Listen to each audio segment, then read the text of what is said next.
Learn the most advanced recruiting techniques. Land the most desirable talent. Launch your company towards massive success. This is the Higher Power Radio Show with Rick Girard. Ever finished an interview with a great person and just felt unsure, or maybe you needed more data to make a decision either way? This all too common scenario is caused by a poorly executed interview process and not asking intentional questions designed to gain evidence to support a decision. Today, we're going to be discussing how to avoid the pitfalls of this conundrum when hiring for your company. I'm Rick Girard, and welcome to the Higher Power Radio Show. Our mission is to help entrepreneurs and business leaders avoid costly hiring mistakes by providing proven tactical solutions to enable your company to win the right hire. We share insights from top-performing rebel entrepreneurs, disruptors, and industry experts like our guest today, Mr. Steve Pfrenzinger. Steve is an entrepreneur, a coach to entrepreneurs, and a Hall of Fame investor in entrepreneurs. He's also the author, speaker, and self-awareness expert helping entrepreneurs, innovators, and change agents solve big problems. Steve is also a Forbes Coaches Council member. Using his decades of experience building multiple eight-figure businesses, he has hired over 1,000 team members, and Steve has helped hundreds of his clients make better decisions, plus expose their career and business blind spots that can clear their path to success, which is what makes Steve the perfect expert for today's topic. Steve, welcome to the Higher Power Radio Show today. Thank you, Rick. It's great to be here. Yeah. Listening to some of your past podcasts, and they're very interesting. Thank you. I appreciate that. All right, today we're going to be discussing why gathering evidence is critical to support your decision. We're talking about what steps need to be taken to avoid this conundrum. Sound like a plan? Sounds good. All right, so let's talk about the first why. So why is gathering evidence important? As far as checking candidates, obviously there's more of the traditional look at someone's experience and maybe their cultural fit. But I found, because I was doing so much hiring, that I took an interest in understanding personality type. Personality type is a general term often associated with the Myers-Briggs model, but really relates to all of the mental models, whether it's DISC or the Enneagram or any of them. All of them are ways to categorize behavior and make behavior predictable. So if you know somebody's personality type, you can understand in advance possibly their behavior, and as a result, it could be the final check mark on a decision when you're picking a candidate. Why do you feel it's important to be able to understand somebody's behavior or what they're going to do? Back when I was, doing all the hiring, actually even was back, to be honest, my first original interest in personality type was when I started a business and things were going well. And to be honest, I didn't know if I was lucky or good. So I started to do some deep dives and made some really interesting discoveries about myself that were very confirming as to how I was wired. And I was wired for success in my business, and it kind of blew my mind. And I'm telling you, everything changed. Everybody noticed. They'd say, "Steve, what's different about you?" My handshake was firmer, my voice was deeper, I stood taller. Everything changed. When you know who you are, your strengths and weaknesses, and you're able to spot them in others, it's an incredibly empowering capability. It's not that difficult. I teach it to hundreds of people all the time on basically how to, what I call fast type someone. Somebody doesn't really have to take a formal test for you to be able to spot key behavioral indicators that are great predictors of what they'll do in their job. Was there some sort of event, though, that triggered you wanting to learn more about it? Well, again, it was my own doubt. When things are going well, that little voice in my head was saying, again, are you lucky or are you good? So I made a determined effort to discover as much as I could about myself. It was sort of a self-awareness discovery that I went through to really unpeel the onion on me personally. And what happens when you do that, you instantly discover that you want to do it to other people. You want to do it to your family, your wife, your kids, the people around you. And they get really annoyed by that, right? Well, after a while, you have to be careful. You don't want them to say, "Are you trying to analyze me?" Right. Generally speaking, everybody has behavioral preferences. These are things that we do more often than we don't. For example, I'm very much of a thinker, and I look at things very logically and analytically, and I'm not much of a feeler. I'm not very caring and sensitive in many situations. And it was good for me to discover that, because I often find myself in situations where I need to be a little sensitive, to show a little EQ, a little empathy. And because I know I'm not wired that way, the awareness at least allows me to make some adjustments. Have you discovered that a lot of entrepreneurs don't dig that far into it? They're so focused in on the work that needs to be done in building the business that they really don't have that self-awareness. Oh, absolutely. I almost made a whole career out of self-awareness. I had clients at Sony and Disney and Broadcom and Tesla and SpaceX and Price Waterhouse. These were all people I was trying to sell consulting services to, but they discovered that I was this, sometimes it's called a typologist, where I could help people gain certain insights. And I did really deep dive assessments into these high-powered executives, and all of them had either a blind spot or baggage. Now, a blind spot is something you just don't know, and baggage is something you know, but you just can't stop it. You can't fix it.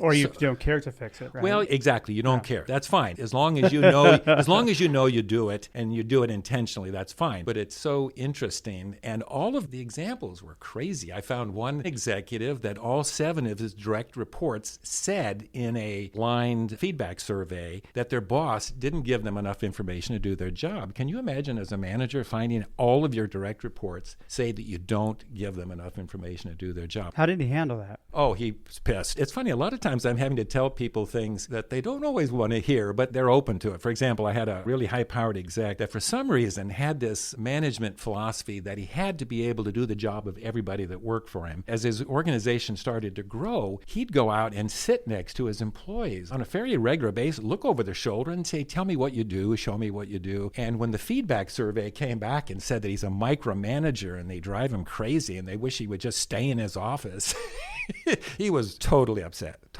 But the reality was that is not a good way to grow your career. And his career had actually stalled a bit. And when you're out there literally every day trying to figure out how to do everybody's job that works for you, that's not good managing. All right. So you mentioned personality elements, right? So let's talk a little bit about that. I know you're a big fan of Myers-Briggs and DISC, right? So I'm an entrepreneur. I haven't paid a lot of attention to this. I mean, I do it now because I do it for a living. But Sure. What would be these kind of elements to a personality that people should be aware of? We'll start with the easy one.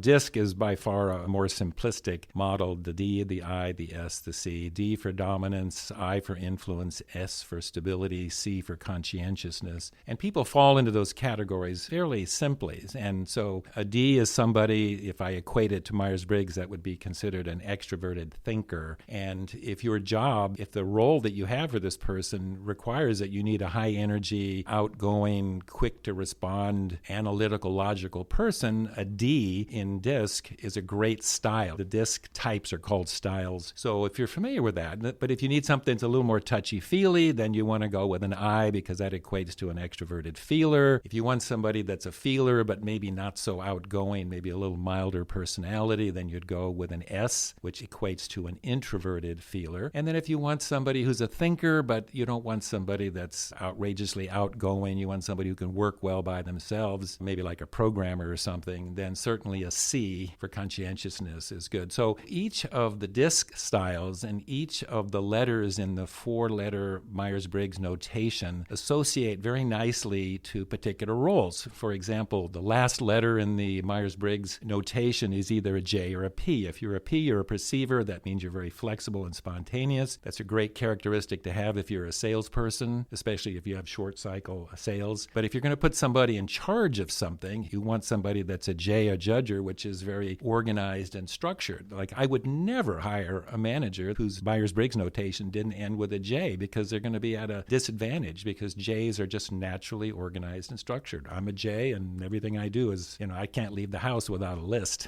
God, I wish I could do that. So how do you know what you need though? If I'm an entrepreneur and I'm starting up a company and I need to build out my executive team or my staff, how do I know if I need a D, I, S, or C? Like the obvious ones would be most S's and C's tend to be on the engineering side, correct? I'd say on the engineering side, I really like to get into Myers-Briggs when you get in on the developer side because the ultimate technical person is an ISTJ. I mean, an ISTJ, that's an introverted, sensate, thinking judger. Introvert, just a mild-mannered, works well alone. Sensate is very detail-oriented in the moment. Thinker, again, logical and analytical, and J is for organized and structured. So, but at a minimum, I would never hire a technical person that wasn't an ST. The middle 2 letters are an ST. At the end of this show, I will give everybody my email address because I have a quick typing form that tells you all this and even gives you some examples of what this Wait, works. don't give that away yet because we're going to talk about that. Oh, okay. I want to get into that. So, okay, I get what you're saying. I guess the big question that I have is that if you're building your company and you really don't know what you need, what are you using to justify a hire if you're using personality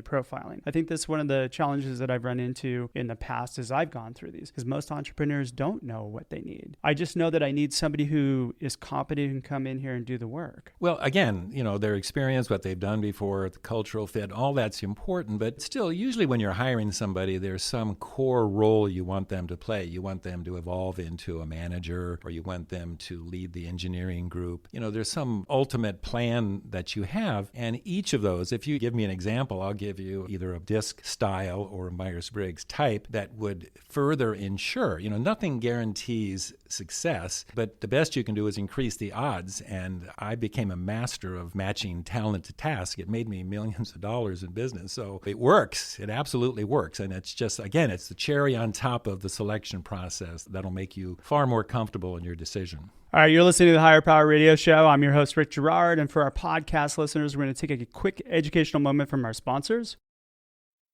Hey, check out stridesearch.com. There you'll find resources that'll help you grow and scale your company. Today, our guest is Steve Pfrenzinger, and we are talking about the interview process. Well, actually, specifically gathering the right evidence via primarily DISC and Myers-Briggs assessments to make sure that you're hiring the right person. We just talked a little bit about what those elements were, and now let's talk about how do we do it. So let's talk about fast typing. Is that kind of your hack to get to the... Listen, you do anything for 30 years and you get good at it. Generally speaking, when you want to determine your personality, you take a personality test. There are times when you meet people, or somebody you're trying to sell to, or somebody you want to hire, and maybe it's not always convenient or even appropriate. Actually, historically, some of the larger companies have not wanted to use personality type as a reason not to hire somebody. But certainly on the entrepreneurial side, you have every right in the world to ask a candidate, have you ever taken a DISC or a Myers-Briggs test? And generally, they'll tell you. And then as long as you know what the letters mean, that's another form of insight for you.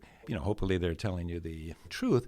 But in fast typing, you do what you kind of almost do naturally anyway. You meet somebody, and let's say you need an outgoing, very extroverted, analytical type person. And when the person in front of you says they're an extroverted thinker like that, but they sit there and they look very mild-mannered and they look very sensitive and stuff, you're saying it just doesn't jive. You say, wow, what you're telling me doesn't make sense. So this ability to fast type is a way to confirm what somebody has told you, because the bottom line, a lot of typing goes sideways. When a person takes a test and it's try to get them a job, sometimes they don't always tell the truth. People lie in interviews or on tests? Yeah. I don't know. Yeah. So I think it behooves you to not only know what the letters mean and what letters might correspond to the job you're trying to fill, but for you to be astute enough to see those behavioral markers when people say and do things so that a little light can go off. I'm telling you, I've hired over 1,000 people, and I hired probably every one of them with some relationship to personality type, and I was massively successful. So it absolutely works. It's a great predictor, because when you type somebody and you feel comfortable with your typing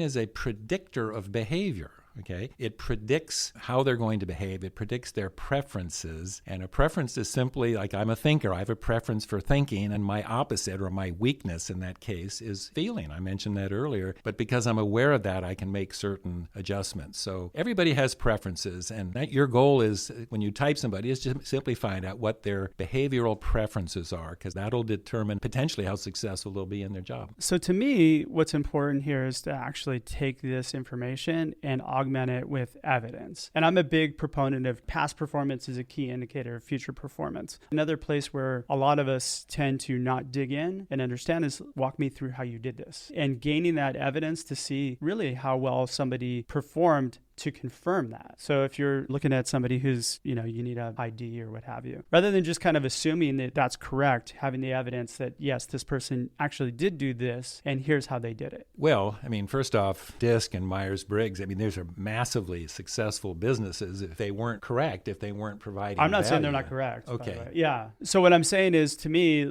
these are great tools to have, but you also have to have a really strong interview process. Right. Where you're gathering that evidence to back up what you're you're getting off the assessments or the Oh, tests. yeah, absolutely. Again, personality type is just one of many filters that you're going to put people through. Like I said, they've got to have the right experience. You have to understand their cultural fit. I mean, there's a process. Maybe it's a little bit faster process when you're hiring a contractor versus a permanent employee. But the reality is there's a very standard approach to doing that. And personality type is just one more piece of information. And it helped me because it helped me make better decisions. And it could, if you look into it, it could help you feel better about your own decisions as well. I think the key that you said, and this is where a lot of entrepreneurs fail, is they don't really have a clearly defined process. And having that process is really important. And that's a great point. I should have said that earlier, that a lot of people already do this sort of subconsciously. They'll say, gosh, this person feels very low energy. I just don't know because this is a very high energy role they have to be in. So we're doing this somewhat subconsciously or naturally anyway. All I'm talking about doing is putting some structure around it. So when you make that decision, you can feel better about it instead of going, oh, my gut says. And you say,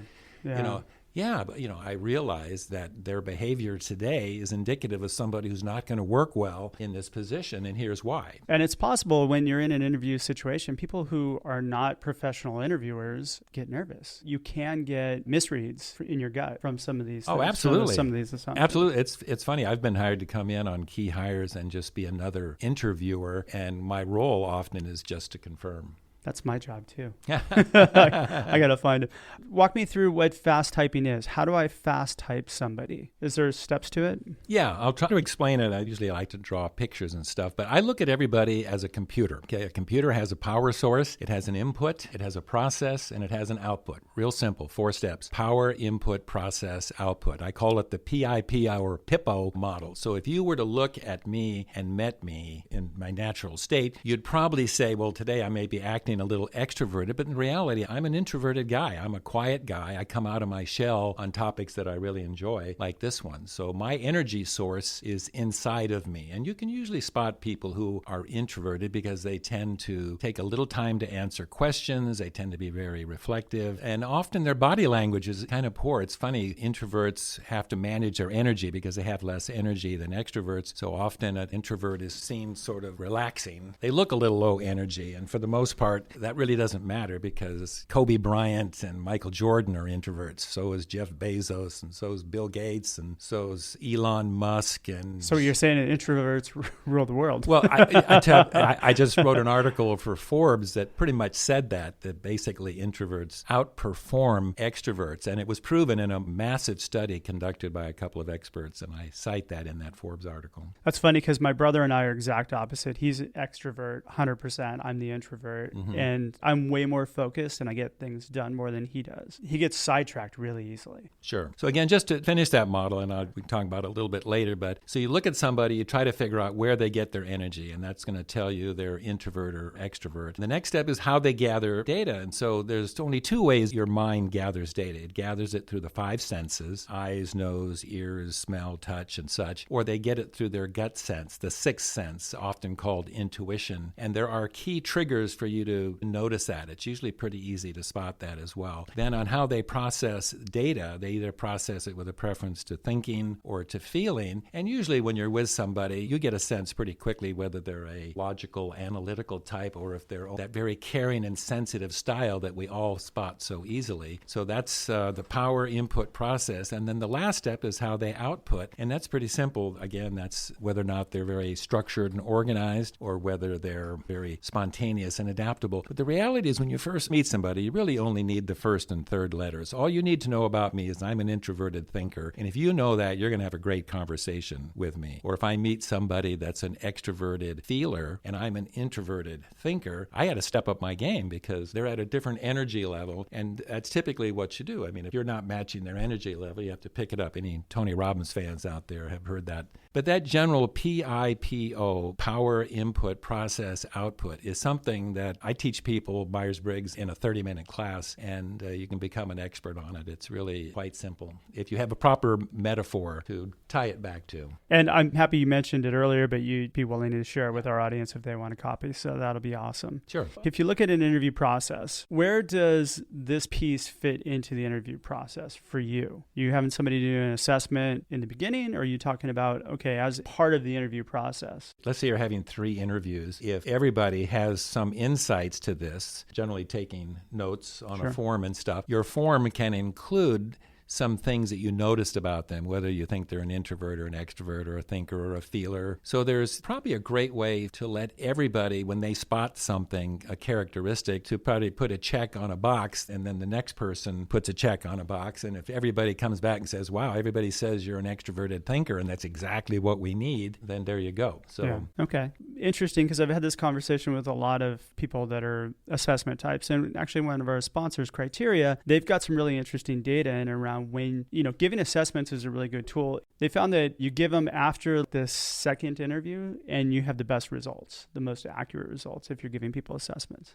Oh, if you ask them to take a test? Yeah. Yeah, I'd say, gosh, the smaller the company, I would say the easier it is to ask somebody to take a test. I mean, there's some amazing sites out there for free that will give you incredible insights. Yeah, and it's really not that hard to do. I've never been a big fan of them because I've always designed our interview process to really tailor it toward what the company needs or what the business needs. So to think of it in terms of personality type, this has always been a tough one for me. And how do you know? You can kind of generalize, but there are salespeople that I think an enterprise salesperson is usually wired different than a transactional salesperson. Absolutely. Yeah. Absolutely. So what would be the difference there? Oh, I'd say on the transactional side, you need somebody that's very in the moment, here and now, detail-oriented, spontaneous, adaptable to dealing with objections and closing. And so that'd be a sensate perceiver. So that'd be a second letter S, fourth letter P. If it's a strategic sale where it's long-term, I'd want an intuitive who is visionary, very articulate, sort of built for long-lasting relationships. And then the J, the judger, would be somebody who's very organized and structured, because if it's going to take you half a dozen sessions with a client to make a sale, you're going to have to be an organized person. So I'd say an SP for quick sales and an NJ for strategic sales. There you go. You guys got it. We're getting close on time. Steve, what would be 2 or 3 key takeaways that you can give the audience that they can plug into their business today? I would say don't be afraid to ask people if they have taken a DISC or Myers-Briggs test and have them tell you what it is.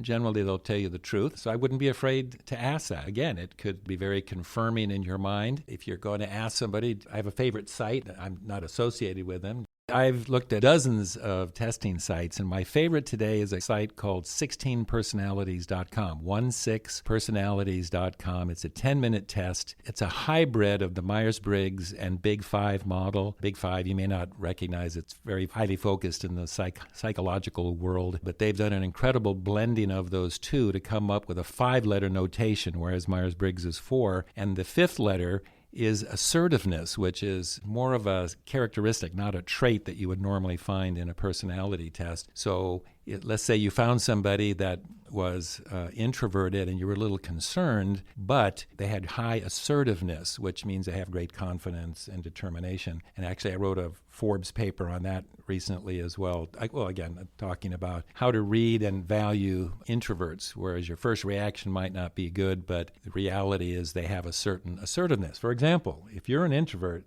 you have great assertiveness. You have it. So I'm just God, I hope so. All right. Well, we're just about out of time today's show. Steve, thanks so much for your time and investment today, and I want to welcome you to the Higher Power Radio community. Now, what would be the best way in which members of our community can reach you? Well, I have a website called CoachSteveP.com, CoachSteveP.com, or just send me an email and say, hey, send me a fast typing form, and that's at steve@stevefrenzinger.com, steve@stevefrenzinger.com. Frenzinger, P as in Peter, F as in Frank, RENZINGER.